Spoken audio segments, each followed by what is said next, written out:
Just a quick little video for you guys, basically trying to figure out what they have. What is KDSS? How do I know if I have it? And where are these valves that everyone's talking about that will need to be adjusted or opened when doing a suspension lift? Alright, so people will generally need to know on their 4Runner. It's the same with the Prado 150 or the Landcruiser 200 series, if they have KDSS. And most people will say, do you have KDSS, with no explanation. KDSS is a Toyota system. It's kinetic dynamic stabilization system. Hopefully I got that right. It's all off the top of my head. Anyway, what it is a hydraulic sway bar system, basically. So instead of standard sway bars just attached to the frame and to the control arms or to the axle, this has a hydraulic system. So the easiest way to tell is to look for the pistons. Now obviously my 4Runner is lifted. It's going to be a lot easier for me to show you on this lifted car, but I'll try and show you from a different angle. So yeah, you would get under the vehicle on the driver's side, and what we're looking for is where the sway bar is connected and looking for the piston. That is the piston, that thing with the bellows right there. And that is the KDSS sway bar, and it's attached to the lower control arm down the bottom. The other sway bar is actually attached to the knuckle up here in this position behind the wheel, the empty hole up there. So anyway, this is the piston. This is how to tell if you have KDSS. And if you are wondering, there's a piston on the left-hand side worldwide, which in the US is the driver's side. So here we are on the driver's side of my US 4Runner. That's the piston there. What's on the other side, you wonder? It is a fixed mount. This right here is the fixed mount. So you can see the sway bar goes all the way through, and these are special skid plates from RCI specific to KDSS, because they have to be able to move up and down, and it literally stabilizes the vehicle by moving the piston up on the other side. So it's also attached right there at the axle at the bottom. Now on to where are the valves.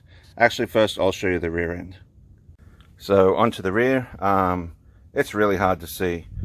It's easier to tell if you do have KDSS by looking for the fact that there's no sway bar connected right about here.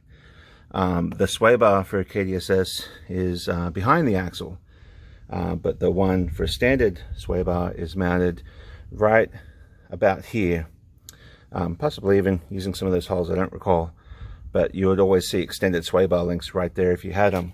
So you got to get right under the car to see it. It's really awkward to see.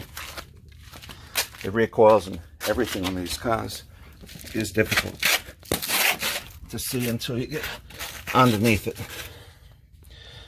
There you go. That is a big old piston with hydraulic lines attached to it. This piston will literally move up and down, and it's not like a shock where it just bounces up and down. It is computer controlled to lift up or level and move the vehicle around. So it's connected right here to the back side of the axle. Also, just to point out, the KDSS sway bars are like a lot thicker, quite a lot thicker than the standard sway bar system. So I just want to show you the rear end. By the way, I don't know if you noticed, but everyone's always asking about the rear coils and what colors and all that crap, but you really can't see rear coil springs unless you get under the car. So I'm just going to show you here in a second. Alright, so my 4Runner, once again, it's lifted 2 inches. Maybe at that angle you might be able to see the rear coils. But like from the side of the car, even on the lifted vehicle, like, I'm not trying to hide that you can't see it, with just a 33-inch tire, you literally have to look, see there, now you can see it. So a lot of things in these cars are really tucked up tight. All right, I've just gone to a wider angle shot on this just so you can see where I am. I am under the vehicle, under the driver's door. This is the protective shield or cover panel for the KDSS system, the KDSS valves, I should say.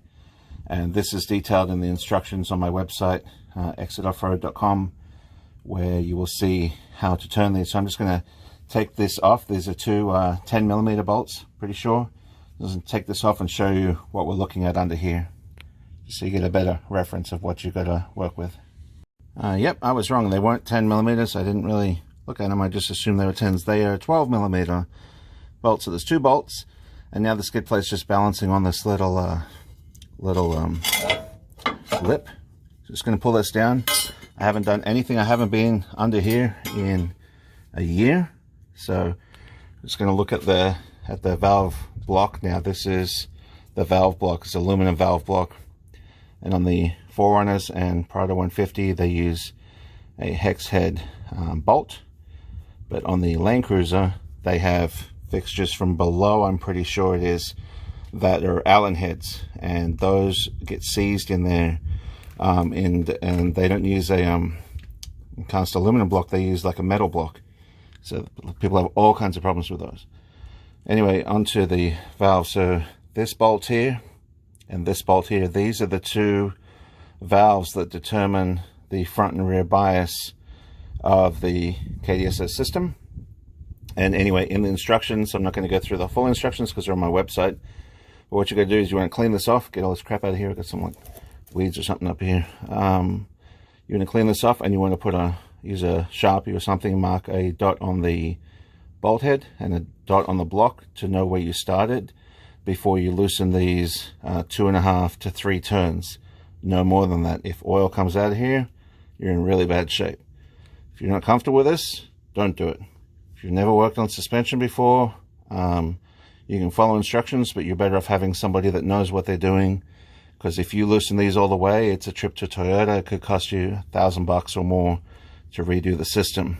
Don't be scared. They just got to be loose in the right amount, but you got to pay very strict attention to the instructions and treat it like you're working on a watch or something, that you're going to make sure you get the amount of turns right. Anyway, you got a few different bits and pieces up in there that you don't have to worry about, but these are the hydraulic lines that go to the back to the piston and forward to the piston. So yeah, you wouldn't want those to get jacked up, but Toyota puts these nice protective covers and things in place. And like I said, there's this plate right here that is actually kind of stronger than the original skid plates under the engine, I would say. Then these two holes here is actually what the bolts go into. So I hope that helps you people out that just want to understand KDSS a little bit better and how to identify it, and also where to find this cover panel. I always tell people it's just right under where the driver sits on the frame rail. So thanks for watching.